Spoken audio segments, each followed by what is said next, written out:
पंजाब भाजपा की कार्यकर्ताओं की रैली में पहुंचे सीएम सैनी। नशे को लेकर पंजाब सरकार पर साधा निशाना। कहा, पंजाब से नशा खत्म करने में नाकाम सरकार और महिलाओं से भी किया 1000 रुपए देने का वादा झूठा।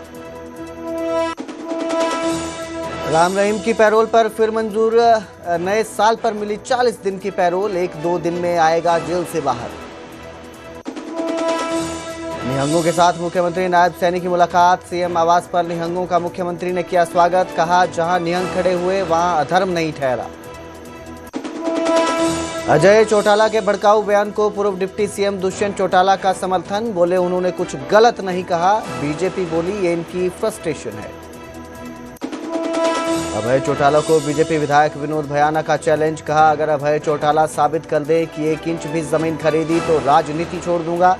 अभय चौटाला ने लगाए थे हजारों एकड़ जमीन खरीदने के आरोप। यमुनानगर के भंभोल गांव में पतंग की डोर से बेटे की उंगली कटने पर खूनी संग्राम। बच्चों के विवाद में पिता का कत्ल। गांव में तनाव, आरोपी फरार। नूह में हिंसा का वीडियो वायरल। पुलिस के सामने ही लोगों ने एक दूसरे पर बरसाए पत्थर। कई गाड़ियों के शीशे टूटे, कई लोगों के सिर फूटे। 27 लोगों के खिलाफ केस दर्ज। गुरुग्राम में रील बनाने के लिए एक्सप्रेसवे पर थाल से स्टंटबाजी। गुरुग्राम द्वारका एक्सप्रेसवे पर स्टंटबाजों ने उड़ाई नियमों की धज्जियां। अब पुलिस ने शुरू की स्टंटबाजों की तलाश।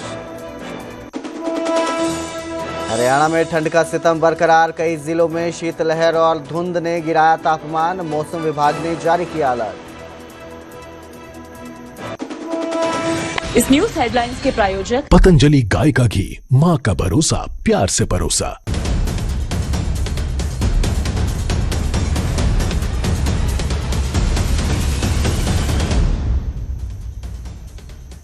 नमस्कार, स्वागत है न्यूज 18 पंजाब हरियाणा में। मैं आपके साथ कुलदीप भारद्वाज। बुलेटिन की शुरुआत करेंगे मुख्यमंत्री नायब सिंह सैनी के साथ, जिन्होंने पंजाब में बीजेपी कार्यकर्ताओं की रैली को संबोधित किया और इस दौरान उन्होंने बीजेपी कार्यकर्ताओं की हौसला अफजाई की। साथ ही कहा कि 27 नजदीक आ रहा है, कमर कस लो। जो काम हरियाणा में किए वही पंजाब में भी करेंगे। नशे के मुद्दे पर सैनी ने पंजाब सरकार पर निशाना साधा और इसके साथ ही उन्होंने कहा कि आपने पंजाब में नशा खत्म करने का वादा किया था, लेकिन पंजाब में 4 सालों में नशा बढ़ा है। मुख्यमंत्री नायब सिंह सैनी ने पंजाब सरकार भी वही कार्य पंजाब में भी करेगी। विधानसभा के सत्र ਦੇ ਵਿੱਚ ਅਸੀਂ ਇੱਕ ਪ੍ਰਸਤਾਵ ਪਾਸ ਕੀਤਾ।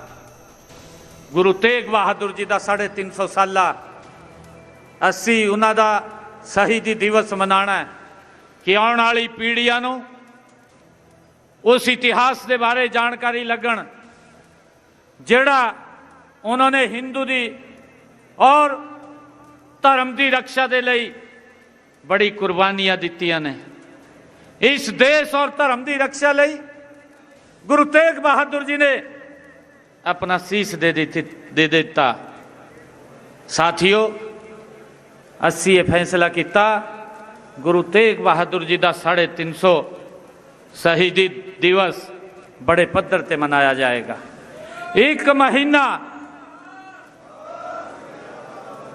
साथियों, 1 महीना 1 तारीख से कार्यक्रम शुरू हो गए ने। 24 तारीख तक पूरे प्रदेश के विच अलग अलग थावां ते कार्यक्रम चलते रहे ने। गुरु तेग बहादुर जी का 350वां शहीदी दिवस, 350 ब्लड डोनेशन कैंप लगाए ने और 350 ब्लड डोनेशन कैंप लगे ने। हर कैंप दे विच 350 ब्लड यूनिट एकत्र किया है। हर ब्लड डोनेशन कैंप दे विच बड़े पद्धर से मनाए। और साथियों, गुरु तेग बहादुर जी का 350वां शहीदी दिवस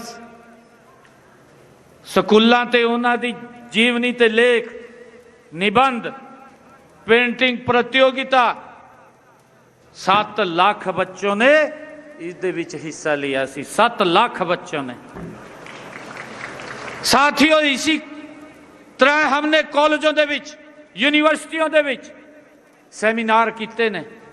गुरु तेग बहादुर जी दे जीवन ते सैमीनार किए ने। बड़े प्रबुद्ध जन उन सैमीनारां दे विच आए ने, उन्होंने अपनियां बातां गुरु तेग बहादुर जी के जीवन दे रखियां ने। और साथियों, हमने जिन्होंने गुरु जी के शीश को लाने में बड़ी कुर्बानी उन्होंने दी है, सरदार खुशहाल सिंह जी दैया, जो बड़ खालसा दिल्ली के साथ लगता गांव, उस थां ते भी हमने बड़े पद्धर से कार्यक्रम करके 30-35 हजार लोगों को इकट्ठा करके उस थां ते एक बड़ा कार्यक्रम हमने किया है। साथियों, गुरु तेग बहादुर जी को समर्पित साडी सरकार ने एक मैराथन की, जिस मैराथन दे विच 80,000 युवाओं ने उहदे विच हिस्सा लिया। 80,000 युवाओं ने। साथियों, साडी सरकार गुरुआं दे उस इतिहास को जन जन तक पहुंचाउण दा काम कर रही है। संकल्प पत्र में कहा कि हम हरियाणा के किसान की पूरी फसल एमएसपी पर खरीदने का काम करेंगे। हमने अपने संकल्प पत्र में संकल्प लिया। मैं एक दिन मान साहब को भी पूछ रहा था, मैं कहा मान साहब, पंजाब का किसान तंग है, तय क्यों नहीं मखा ये सारी फसला जैसे मैं खरीद रहा हूं तय भी लग जा खरीदण। वो कैसे खरीद दे? नीति तो नहीं है, नीयत भी नहीं है।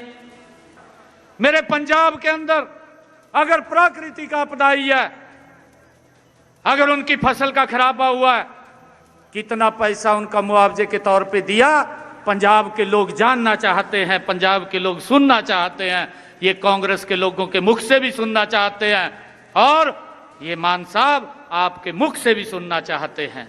आप बताइए कि अगर यहां के किसान की फसल का खराबा हुआ है, कितना पैसा दिया है? मेरे हरियाणा के अंदर भी 10 साल कांग्रेस की सरकार रही। 10 साल के अंदर कांग्रेस ने 1138 करोड़ रुपया दिया। 1138 करोड़। हमारी 11 वर्ष की सरकार ने हरियाणा प्रदेश के अंदर अगर मेरे किसान की फसल का खराबा हुआ है, 15,500 करोड़ रुपया किसान के घर में पहुंचाने का काम हमारी सरकार ने किया है। 15,500 करोड़ रुपया। साथियों, अगर मेरे किसान की फसल का खराबा हुआ है तो उसका मुआवजा उसके घर के ऊपर पहुंचाने का काम किया है। परंतु केजरीवाल की तरफ नहीं है। अभी आपने देखा भी होगा, यहां से बाढ़ आई पंजाब के अंदर, मेरे किसान की फसल खराब होगी, मेरे ख्याल से पता नहीं पैसा मिला नहीं मिला। हमारे यहाँ तो देखिए ज़्यादा बरसात के कारण फसल खराब हुई थी। फसल खराब हुई, कुछ लोगों के जिनके मकान गिर गए या त्रेड़ आएगी मकान के अंदर, या किसी का पशु मरा है, मैंने उसके लिए 5 करोड़ रुपया, लगभग 5 करोड़ रुपया मैंने उन लोगों के पास पहुंचाने का काम किया। तुरंत किया। अगर मकान की छत गिरी उसका पैसा दिया, अगर पशु चला गया उसका पैसा दिया, अगर मकान के अंदर त्रेड़ भी आ गई उसका भी पैसा देने का काम मेरी सरकार ने किया है। ये हमारा पंजाब, ये विकसित पंजाब। साथियों, ये नशे ने बर्बाद कर दिया पंजाब। रोजगार नहीं है। और मैंने वायदा किया था हरियाणा के अंदर युवाओं के साथ, कांग्रेस वाला ने जय कहा, मैंने रिजल्ट तैयार किए। जब मुझे आदरणीय प्रधानमंत्री जी ने जिम्मेवारी दी तो मेरे को जिम्मेवारी दी, मैंने घोषणा कर दी, मैं 50,000 युवाओं को नौकरी दूंगा। मेरे पास समय कम था, घोषणा कर दी तो मैंने लगभग 17-18 हजार युवाओं को नियुक्ति पत्र दे दिए, उनको ज्वाइनिंग दी। मैंने रिजल्ट निकाले, लगातार मैं उसके ऊपर स्ट्रेस किया, परंतु कोड ऑफ कंडक्ट लग गया, आचार संहिता लग गई। आचार संहिता लग गई तो कांग्रेस के लोग चीफ इलेक्शन कमीशन पे चले गए और वो जाकर के वहां कहने लगे कि हरियाणा सरकार को रोको, क्यों रिजल्ट निकाल रहे हैं। कोड ऑफ कंडक्ट लग गया, भी और रिजल्ट ना निकालें। चीफ इलेक्शन कमीशन ने क्या करा, एक लेटर लिखा मेरे को, ईमेल कर दी कि आज से कोड ऑफ कंडक्ट लग गया, आप कोई रिजल्ट नहीं निकालेंगे।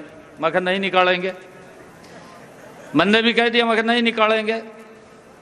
तो मेरे पास युवा इकट्ठे होकर के आए, मेरे को कहने लगे, कहा मुख्यमंत्री जी। मैं कहा हाँ जी।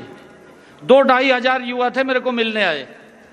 कहा जी हवा तो गलत चल रही। मैं कहा क्या चल रही? कहा जी ऐसी हवा चल रही, अभी कांग्रेस की सरकार बनाएगी। मेरे को कहने लगे, और आप कहा एक काम करो, कहा ये रिजल्ट निकाल दो। मैंने कहा रिजल्ट तो नहीं मैं निकालूंगा। मैं कहा मेरे को चुनाव आयोग ने कह दिया भी आप रिजल्ट नहीं निकालेंगे। मैं कहा मैं रिजल्ट नहीं निकालूंगा, परंतु एक वायदा करता हूं आपसे, आप मेरे घर जाइए। एक वायदा करता हूं, मैंने युवाओं को कहा 25,000 युवा थे जिनका रिजल्ट रुका हुआ था। मैं कहा मैं सख्त बाद में लूंगा, पहले आप लोगों को ज्वाइनिंग लेटर दूंगा। और साथियों मुझे खुशी है, 8 तारीख को जब रिजल्ट आया, सबसे पहले हरियाणा प्रदेश के वो गरीब परिवार का बच्चा हरियाणा सरकार की नौकरी लगा।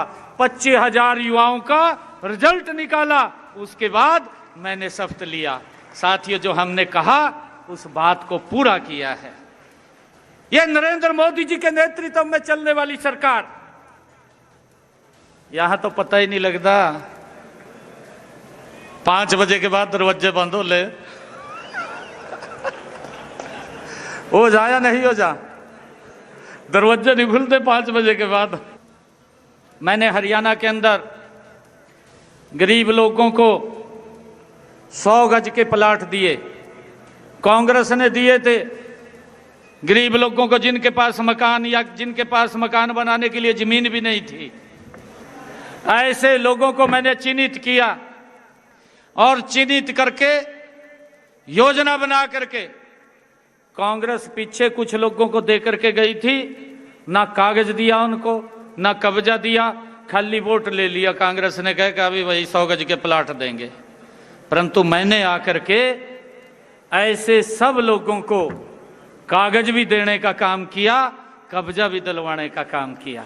और साथियों प्रधानमंत्री आवास योजना के साथ जोड़ करके 2.5 लाख रुपया पहुंचा करके उनके ऊपर मकान बनवाने का काम भी किया।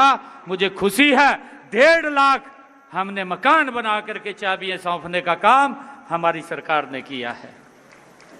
मैं यहां भी पूछना चाहता हूं यहां की सरकार को, पीछे कांग्रेस की भी सरकार रही, उसको भी पूछना चाहता हूं भी थम भी बता दो भाई, कभी कहते भी भाई हम बनवाए देंगे भी हमने कितने बनवाए, कांग्रेस वाले भी बताएं। और ये जो आम आदमी की बात करते हैं ये भी बताएं कि हमने क्या क्या काम किए हैं। मैं बताने के लिए तैयार हूं मैंने हरियाणा में क्या काम किए हैं, एक एक काम जिसकी चर्चा हमारे हरियाणा के अंदर आम। तो वहीं एक बार फिर जेल से बाहर आएगा गुरमीत राम रहीम। नए साल की शुरुआत में ही राम रहीम को पैरोल मिली है और इस बार 40 दिन की पैरोल मंजूर हुई है। अभी सुनारिया जेल में राम रहीम बंद है, जो 1-2 दिन में जेल से बाहर आ जाएगा। तो राम रहीम को जो है 15वीं बार ये पैरोल मिली है, 15वीं बार जो है बाहर आ रहा है, जेल से बाहर आएगा राम रहीम। राम रहीम एक बार फिर अब जेल से बाहर आएगा।